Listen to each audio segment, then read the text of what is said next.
আমার বাড়ির ছাদের টাটকা লাউ গাছের পাতা দিয়ে আপনাদের আজকে আমি তৈরি করে দেখাবো একটা দুর্দান্ত স্বাদের বাটা। এই বাটাটা আপনার অনেকেই ভাবছেন লাউ পাতার বাটা আবার ওতে স্পেশাল কি? তবে এই বাটাটা কিন্তু নরমাল লাউ পাতার বাটার মতন হবে না, একদম স্পেশাল আর একটু ইউনিক ভাবে বানাবো। ভীষণই টেস্টি লাগে গরম ভাতে খেতে।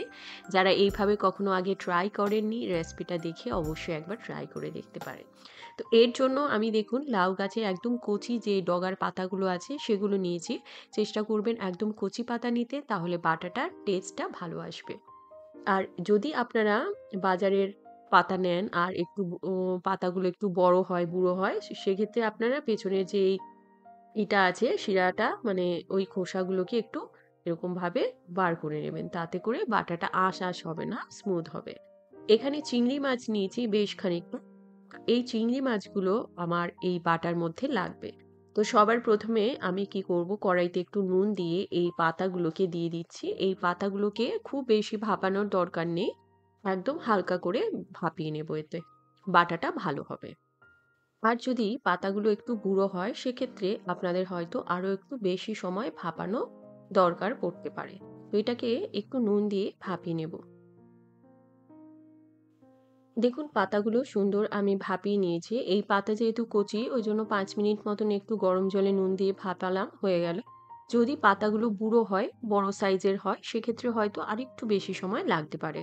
তবে এটা খেয়াল করবেন যেন পাতাগুলো একদম সিদ্ধ হয়ে একদম গলে না যায়। সেটা কিন্তু একটু খেয়াল রাখতে হবে। এবারে এই পাতাগুলোকে আমি গরম জল থেকে তুলে নেব ঝাঁঝরিতে। তারপর এর এক্সট্রা জলটা আমি একটু চেপে ফেলে দেব। এবারে মূল রান্নায় আমি ফিরে আসছি। প্রথমে কড়াইতে সর্ষের তেল গরম করে এর মধ্যে একটা কি দুটো শুকনো লঙ্কা দিয়ে দেব। একটা কাঁচা লঙ্কাও দিয়ে দিচ্ছি। ঝালটা আপনাদের টেস্ট অনুযায়ী দেবেন। তবে আপনারা পুরো রান্নাটা শুকনো লঙ্কা আর কাঁচা লঙ্কা দুটো মিলিয়ে করবেন, তাহলে বাটাটা ভালো হবে। একটু কালো জিরে দিয়েছি আর বেশ খানিকটা রসুনের কোয়া, অল্প একটু পেঁয়াজ কুচি দিচ্ছি, দিয়ে এগুলোকে হালকা করে ভাজবো। প্রথমেই একদম লাল করার প্রয়োজন নেই। হালকা করে একটু ভেজে নিলাম। এবারে এর মধ্যে আমি দিয়ে দিচ্ছি সেই নুন। পরিমাণ মতো নুন আর খুবই অল্প একটু চিনি দিচ্ছি। টেস্টটা ব্যালেন্স হবে, যেহেতু শাক এটা, একটু চিনি দিলে ভালো হয়। আর অল্প একটু হলুদের গুঁড়ো দিলাম। এবারে এর মধ্যে চিংড়ি মাছগুলোকে দিয়ে দিচ্ছি। এই চিংড়ি মাছগুলো একটু দিয়ে বাটাটা করে খেয়ে দেখবেন। খুব ভালো লাগে। নরমাল আমরা বাটাতে চিংড়ি মাছ দিই না লাউ পাতা বাটায়। তবে এইভাবে একবার করে খেয়ে দেখবেন। আপনার মনে হবে এটা দিয়েই পুরো ভাত খেয়ে নিই।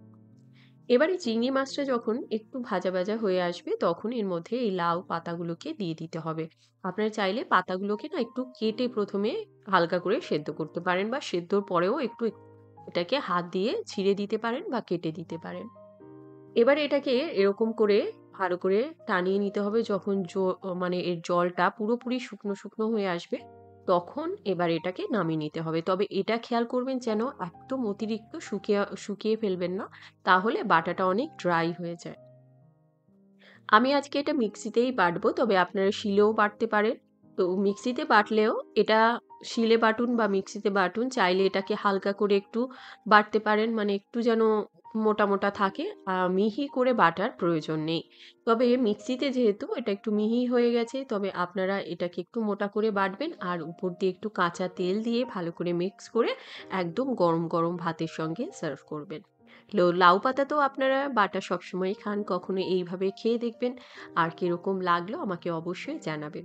রেসিপিটা ভালো লাগলে লাইক করুন, শেয়ার করুন। এরকম রেসিপি পেতে চ্যানেলটিকে সাবস্ক্রাইব করবেন।